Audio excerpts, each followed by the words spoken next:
Olá, tudo bem? Eu sou o professor Maurício Menossi Flores e há alguns anos eu venho trabalhando no meu monólogo teatral O Presidente Negro, inspirado no romance O Presidente Negro de Monteiro Lobato.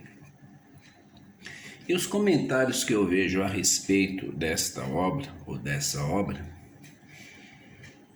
sempre vão naquele sentido de dizer que ali Monteiro Lobato expressa o seu pensamento racista. E eu digo que não é bem assim. Primeiro, o Monteiro tem que ser analisado em toda a sua trajetória de vida e não só através de uma obra. E essa obra, especificamente, ela, claro que expressa assim o pensamento de Lobato, mas não é bem assim. Como tudo em Lobato, tem que ser sempre bem pesado, porque Lobato é uma figura polêmica e sempre foi e sempre pagou um preço alto por isso. Inclusive com prisão por defender, por exemplo, o direito de explorar petróleo e defender a própria existência de petróleo no Brasil. Inclusive indo ele mesmo fazer a prospecção, montando uma empresa. E aliás, tem até uma história relacionada a essa empresa que tem a ver com o tema que tratou. Usem e adotem a expressão que considerarem a mais conveniente aí para o momento, não é verdade? Porque esses assuntos são sempre mudando, as abordagens, então o que a gente diz hoje, amanhã já está errado e vice-versa.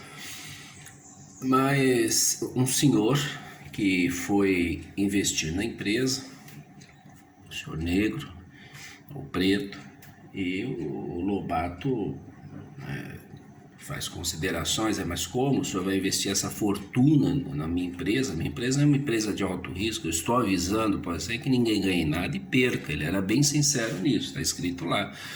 Ele diz, não, eu quero investir. E o Lobato diz que se todo... E ele explica as razões pelas quais queria investir na empresa do Lobato. E o Lobato diz que se as pessoas tivessem o caráter que esse senhor tem, né? Em geral, se tivesse esse caráter, né? Ou seja, ele reconhecia o valor da pessoa em si, independentemente da sua cor de pele. Bom, mas isso aí tá lá na Barço e o Lobato, que não tem sentimentos em relação à condição das pessoas negras naquele momento, não leu. E agora vamos voltar ao Presidente Negro. Eu estou com esse texto aqui, O Presidente Negro, síntese do pensamento racista de Monteiro Lobato, e é do senhor Edgar Indalécio Ismanioto, né? Bom, a primeira coisa que eu noto no texto, né, é aquilo que eu sempre digo. Quem fizer uma leitura racista da obra O Presidente Negro vai encontrar racismo, é só querer, né? Aí vai pensando uma passagem ali, tira do contexto e estamos lá com Monteiro Lobato racista. E eu mostro isso aqui. Não tenho nada contra o senhor, né? O senhor Indalécio tem a sua formação, respeito, mas tem uma passagem aqui que mostra que ele não leu de fato ou esqueceu do que leu. Por exemplo, quando ele fala do Partido dos Negros, Monteiro Lobato não fala em Partido dos Negros. Aliás, isso é bem interessante. Ele fala, deixa eu procurar aqui no texto dos negros, existe a Associação Negra, né? Ou seja, é bem diferente falar em Partido dos Negros e em Associação Negra, porque a palavra associação tem um significado muito grande dentro da obra, não é à toa.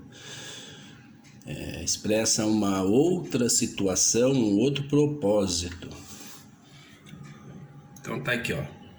Partido Negro, não existe Partido Negro na obra de Monteiro Lobato. Não tem Partido Negro, é Associação Negra, ok? Aliás, o Jim Roy, que seria o líder máximo da Associação Negra, quem ler a obra, né, quem ler de fato a obra, vou ver se eu consigo mostrar aqui no que eu tenho publicado no YouTube, que como eu não estou com o livro aqui, ó, né? Aqui, ó.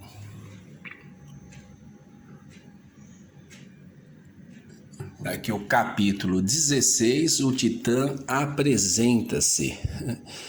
Verá que a única pessoa que tem caráter realmente dentro da obra do Monteiro Lobato, aí eu coloco outros livros, né, tá ali, verá que as considerações que o presidente negro, que o Jim Roy faz, que depois é eleito presidente negro, são muito no sentido de esclarecer bem a situação pela qual os negros chegaram na América e tudo mais, né?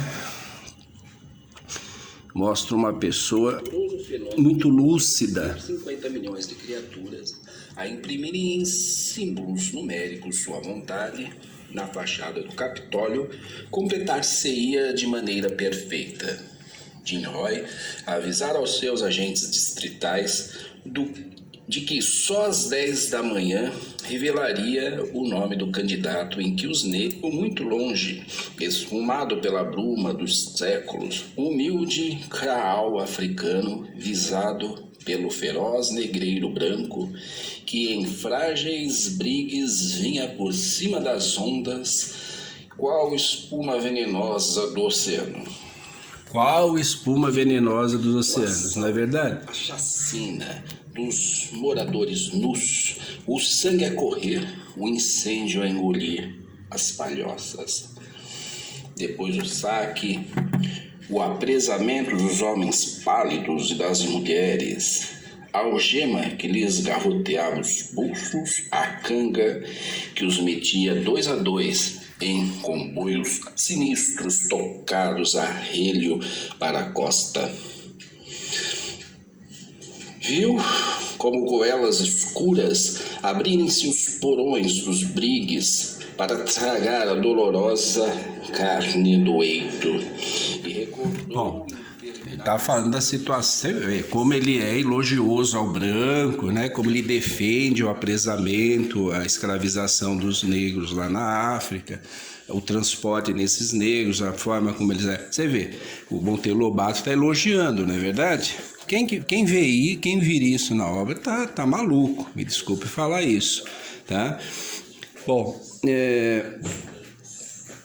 isso é um indício, ou pelo menos uma amostra, de como Lobato via de fato a questão da escravização de negros, ok? Então leia lá o capítulo 16. Como em África, nada deles agora, nem a terra, nem as árvores, nem o sol. Caminha, se um tropeça, canta-lhe o látego no lombo, se cai desfalecido, trucidam-no. A caravana marcha, trôpega e penetra nos algodoais. Jim Roy viu Jim viçarem luxuriosos os algodoais da Virgínia, depois que o negro chegou. Além das chuvas, havia a regá-los agora, os africanos. Leiam lá o capítulo 16, né? Bem interessante, na verdade. A lacerar a carne e outros 2 séculos de lá. Tá falando da condição do negro, da condição cruel, injusta. Depois ele vai falar de como o negro, a pessoa negra, o negro escravizado na África, contribuiu para a economia dos Estados Unidos, para o crescimento dos Estados Unidos. É um absurdo falar que Lobato está ali defendendo a escravização, né? Como alega o senhor aqui citado, com todo respeito, nesse artigo. Bom, nós continuemos, né? Então não existia Partido dos Negros, Partido Negro não existe, existe a Associação Negra, que denota algo muito superior, e ele vai falar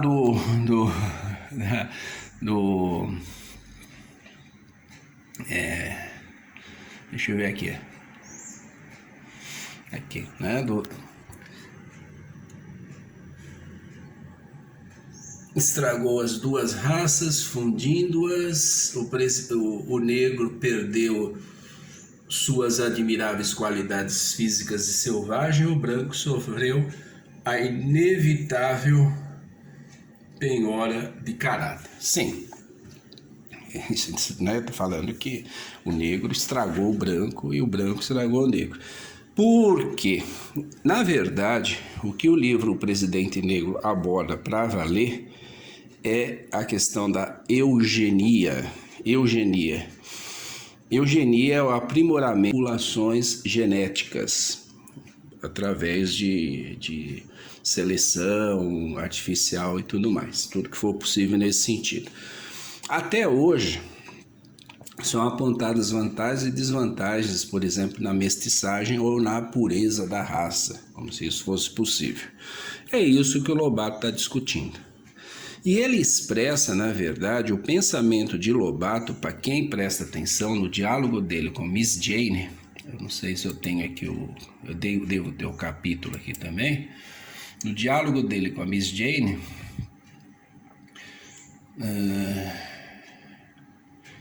deixa eu ver, leitura, capítulo 10º, deixa eu ver se é aqui, acho que não. Bem, eu sei que... não tem? Céu e Purgatório, capítulo 10º. Eu considero este capítulo um capítulo chave. Eu não vou ler, eu não lerei, embora tenha feito um exercício instantes atrás, virar aqui em Monteiro Lobato. No capítulo 10º, Miss Jane, personagem do livro, conversa com Ayrton Lobo, protagonista do livro, primeira pessoa, narrador. Miss Jane fala do povo americano, dos Estados Unidos, de como a eugenia levou para lá, ou possibilitou que lá se formasse essa mentalidade fordista, digamos assim, aquela mentalidade fordista, pois a nação, mantendo as duas raças, vamos assim dizer, né, como expressões do livro na época, puras, né, teria potencializado o que há de melhor nos dois, e isso teria causado aí uma separação muito forte entre os dois povos, né, as duas raças, o que acarretaria finalmente aí, né, uma solução final, se assim podemos dizer, para a questão. Bom, o que acontece de fato? O Ayrton Lobo, que na verdade é o Monteiro Lobato, né? Lobato, na verdade, ele foi trabalhar como representante comercial nos Estados Unidos. Inclusive trabalhando na empresa Sapato e Cia, é uma ironia a condição brasileira que só tinha couro, né? Sapato e Cia, só provavelmente para exportar lá para os Estados Unidos. Bom, o Lobato, na verdade, ele expressa um pensamento pró-mestiçagem, que, aliás, certos movimentos negros no Brasil levantaram uma faixa na Paulista, essa imagem emblemática, é só procurar na internet, acho que o Rosalvo, não,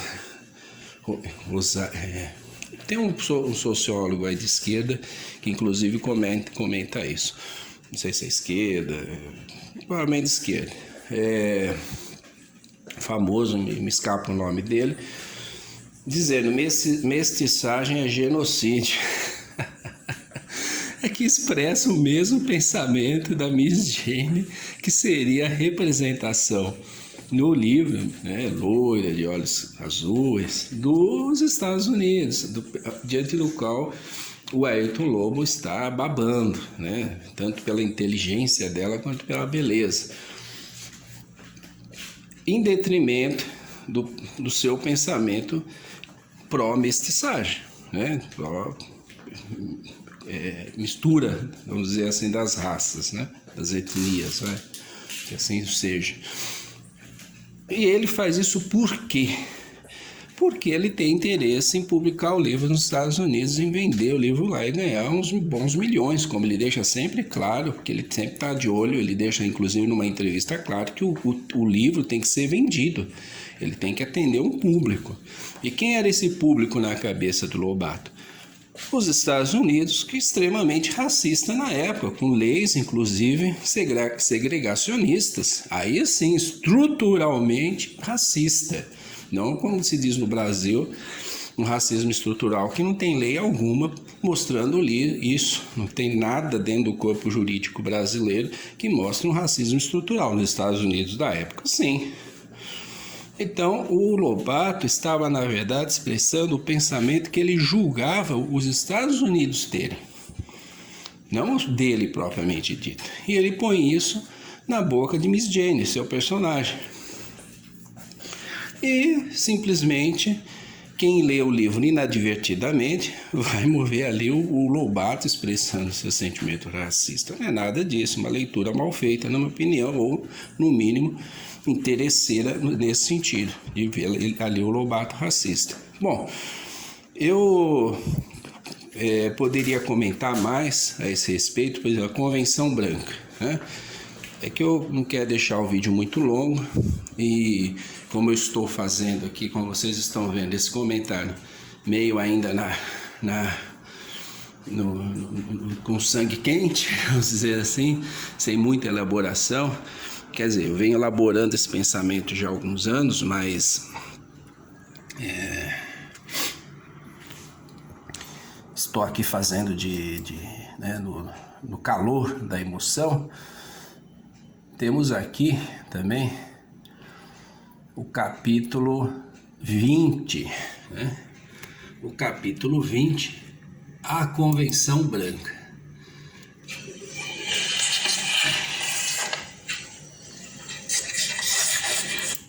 Discutidas, via-se logo automaticamente apeado dessa posição, de modo que foi facílimo convocar a Convenção Branca, além de já estarem naturalmente indicados da raça. Os convencionais ouviram-no com amável atenção e passaram a conversar de outros assuntos, como se estivessem num garden party. A minha última boneca, disse George Abbott, além de falar, cose, varre e lava a roupa. A Convenção Branca, gente, a Convenção Branca, o capítulo 20. Aliás, os editores americanos abominaram a obra de Lobato, dizendo que era ofensiva ao povo americano. Que povo americano? Ao branco. Porque ele tira um sarro dos brancos, da elite branca, que é a Convenção Branca, que reúne as 6 celebridades da sociedade americana, teórica, ali, né, na ficção do Lobato. É uma tiração de sarro, são pessoas extremamente fúteis, extremamente imbecilizadas, não que o povo americano seja assim, tanto branco quanto negro, não tem esse pensamento, não parto para esse lado, né, não vou por esse caminho, mas é uma tiração de sarro, entendeu? Ninguém presta, nenhum branco presta na obra de Lobato, nesta obra. O único personagem que realmente tem caráter é o Jim Roy, que é o líder negro da Associação Branca, não do partido, da Associação Negra, não do Partido dos Negros. Não existe isso na obra de Lobato. Né? Leia a obra corretamente e com atenção. Não existe. A Associação Negra que é muito diferente do Partido dos Negros. Então a Convenção Branca, capítulo 20, onde se discute o destino de Jim Roy e de todo o povo negro americano na época, é uma tiração de sarro. Quem vir nisso racismo, aliás, é citado pelo senhor que escreve o artigo ali, né, que eu mostrei, ele não percebeu isso, meu Deus do céu. Ele não viu isso, sabe? Viu na Convenção Branca ali simplesmente a decisão de se exterminar ali o Jim Roy, né, dando spoiler aqui, entendeu? É só isso que ele viu. Ele não viu quem eram essas pessoas, como o Lobato as descreve. Bom, é por aí que eu vou, né, na minha defesa de Lobato, se é que ele precisa disso. Eu creio que sim, é sempre bom, um modesto professor, que não tem assim tanto para contribuir, mas que se deu ao trabalho de ler a obra várias vezes, não no sentido de buscar o Lobato racista, mas o Lobato que está escrevendo para um público americano, que é extremamente, estruturalmente racista, aí sim, e para o qual ele quer vender livros. Só que mesmo assim, quem prestar atenção na obra vai entender por que os editores americanos recusaram a obra, meu Deus do céu. Sabe? Pelo amor de Deus. Não é porque o Lobato escrevia mal ou bem, não é nada disso. Simplesmente porque o Lobato, ele tira um sarro dos brancos. Ele condena todo o processo escravocrata e ele deixa bem claro a contribuição do povo negro para o engrandecimento dos Estados Unidos. Tanto é que ele coloca como melhor solução realmente aquela que o Jim Roy apresentava, diante do preconceito infundado dos brancos, de separar os Estados Unidos entre norte para os brancos, sul para os negros. É isso que está proposto no livro, diante da contribuição dos dois para o engrandecimento do país e a riqueza do país. Então, por favor, leia o livro com atenção. Não cometam erros como falar em Partido dos Negros, quando isso não existe, que fica feio, é feio isso. E não pince somente aquelas passagens que supostamente colocam em evidência o que seria o racismo do Lobato, na opinião de alguns autores. Vejam a obra na sua totalidade e vejam em que condições o Lobato estava escrevendo e para qual público e o que ele pensava desse público e o que esse público fez com a obra. Muito obrigado.